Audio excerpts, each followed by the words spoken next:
ಮುಡಾ ಕೇಸ್ಗೆ ಸಂಬಂಧಪಟ್ಟ ಹಾಗೆ ಮೊನ್ನೆಯಷ್ಟೇ ಸಿಬಿಐ ತನಿಖೆಯಿಂದ ರಿಲೀಫ್ ಅನ್ನು ಪಡ್ಕೊಂಡ್ರು ಸಿಎಂ ಸಿದ್ದರಾಮಯ್ಯ.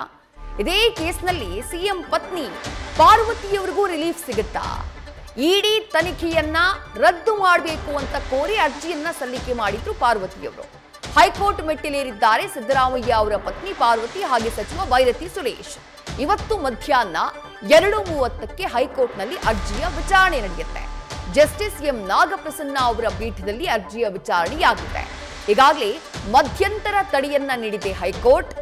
ಇಡಿ ತನಿಖೆಯಿಂದ ಸಂಪೂರ್ಣವಾಗಿ ಮುಕ್ತರಾಗೋದಕ್ಕೆ ಹೈಕೋರ್ಟ್ ಮೊರೆಯನ್ನ ಹೋಗಿದ್ದಾರೆ ಮುಖ್ಯಮಂತ್ರಿಗಳ ಪತ್ನಿ.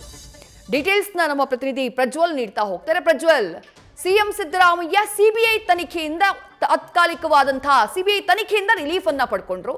ಮತ್ತೊಂದು ಕಡೆ ಸಿಎಂ ಪತ್ನಿ ಕೂಡ ಇಡಿ ವಿಚಾರಣೆಯಿಂದ ನಮಗೆ ಮುಕ್ತಿ ಕೊಡಬೇಕು ಅಂತ ಹೇಳಿ ಹೈಕೋರ್ಟ್ ಮೊರೆ ಹೋಗಿದ್ದಾರೆ. ಇಲ್ಲಿವರೆಗೆ ಆಗಿರುವಂತಹ ವಿಚಾರಣೆಗಳು, ಇವತ್ತಿನ ವಿಚಾರಣೆ ಡೀಟೇಲ್ಸ್ ನ ಕೊಡ್ತಾ ಹೋಗಬಹುದಾ?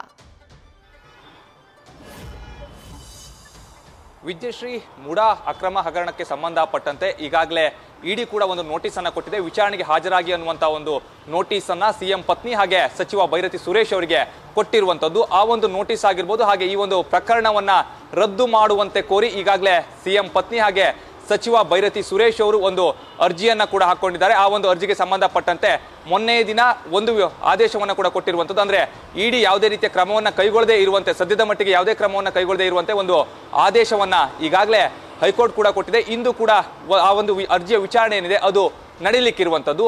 ಇವತ್ತು ಅವರಿಗೆ ಹಾಗಾದ್ರೆ ರಿಲೀಫ್ ಸಿಗುತ್ತಾ ಅನ್ನುವಂತ ಒಂದು ಪ್ರಶ್ನೆ ಏನಿದೆ ಅದು ಕೂಡ ಇಲ್ಲಿ ಮೂಡ್ತಾ ಇರುವಂತದ್ದು. ಕಾರಣ ಏನು ಅಂತ ಹೇಳಿದ್ರೆ, ಈಗಾಗಲೇ ಸಿಬಿಐಗೆ ಸಂಬಂಧಪಟ್ಟಂತೆ ಸಿಎಂ ಅವರ ವಿರುದ್ಧವಾಗಿ ವಿಚಾರಣೆಯನ್ನು ಸಿಬಿಐ ನಡೆಸಬೇಕು ಅನ್ನುವಂತ ಒಂದು ಅರ್ಜಿಯನ್ನು ಹಾಕಲಾಗಿತ್ತು. ಆ ಒಂದು ಅರ್ಜಿಯನ್ನು ವಜಾಗೊಳಿಸಿ ಈಗಾಗಲೇ ಹೈಕೋರ್ಟ್ ಆದೇಶವನ್ನು ಕೊಟ್ಟಿರೋದ್ರಿಂದಾಗಿ ಸಿಎಂ ಅವರಿಗೆ ರಿಲೀಫ್ ಸಿಕ್ಕಿದೆ. ಅದೇ ರೀತಿಯಲ್ಲಿ ಹಾಗಾದ್ರೆ ಸಿಎಂ ಪತ್ನಿ ಪಾರ್ವತಿ ಅವರಿಗೆ ಹಾಗೆ ಸಚಿವ ಬೈರತಿ ಸುರೇಶ್ ಅವರಿಗೂ ಕೂಡ ರಿಲೀಫ್ ಸಿಗುತ್ತಾ ಅನ್ನುವಂತ ಒಂದು ನಿರೀಕ್ಷೆ ಏನಿದೆ ಅದು ಕೂಡ ಈಗ ಸಾಕಷ್ಟು ಕಾರ್ಯಕರ್ತರಲ್ಲಿ ಮೂಡ್ತಾ ಇರುವಂತದ್ದು. ಕಾರಣ ಏನು ಅಂತ ಹೇಳಿದ್ರೆ, ಇಡಿ ಒಂದೊಮ್ಮೆ ವಿಚಾರಣೆಗೆ ಸಂಬಂಧಪಟ್ಟಂತೆ ರದ್ದನ್ನ ಮಾಡಲಿಲ್ಲ ಅಂತ ಹೇಳಿದ್ರೆ, ಹೈಕೋರ್ಟ್ ಇವತ್ತಿನ ಆ ಒಂದು ತೀರ್ಪನ್ನ ಕೊಡಲಿಲ್ಲ ಅಂತ ಹೇಳಿದ್ರೆ, ಇಡಿಯ ವಿಚಾರಣೆಯನ್ನ ಸಿಎಂ ಅವರ ಪತ್ನಿ ಪಾರ್ವತಿ ಅವರು ಹಾಗೆ ಸಚಿವ ಬೈರತಿ ಸುರೇಶ್ ಅವರು ಕೂಡ ಎದುರಿಸಬೇಕಾಗುತ್ತೆ. ಆ ಒಂದು ನಿಟ್ಟಿನಲ್ಲಿ ಇವತ್ತಿನ ಒಂದು ದಿನ ಏನಿದೆ ಅದರ ವಿಚಾರಣೆ ನಡೀಲಿಕ್ಕಿರುವಂತದ್ದು. ಇನ್ನೂ ಕೂಡ ಆದೇಶ ಇವತ್ತೇ ಹೊರಬರುತ್ತೆ ಅಂತ ಹೇಳಲಿಕ್ಕೆ ಸಾಧ್ಯವಾಗೋದಿಲ್ಲ. ಆದ್ರೆ ವಿಚಾರಣೆ ನಡೆಸ್ತಾ ಹೋಗ್ತಾರೆ. ವಿಚಾರಣೆ ನಡೆಸಿದಂತ ವೇಳೆಯಲ್ಲಿ ಯಾವ ರೀತಿಯ ಒಂದು ತೀರ್ಪು ಪ್ರಕಟ ಆಗುತ್ತೆ ಅನ್ನೋದನ್ನ ಕಾದು ನೋಡಬೇಕಾಗಿರುವಂತದ್ದು. ಅಂದ್ರೆ ಇವತ್ತಿನ ದಿನ ವಿಚಾರಣೆ ನಡೆಸಿದಂತ ವೇಳೆಯಲ್ಲಿ ಆದೇಶವನ್ನ ಕಾಯ್ದಿರಿಸಿಯೂ ಕೂಡ ಹೈಕೋರ್ಟ್ ಆದೇಶವನ್ನ ಕೊಡಬಹುದು. ಮಧ್ಯಾಹ್ನ 2:30ಕ್ಕೆ ಈ ಒಂದು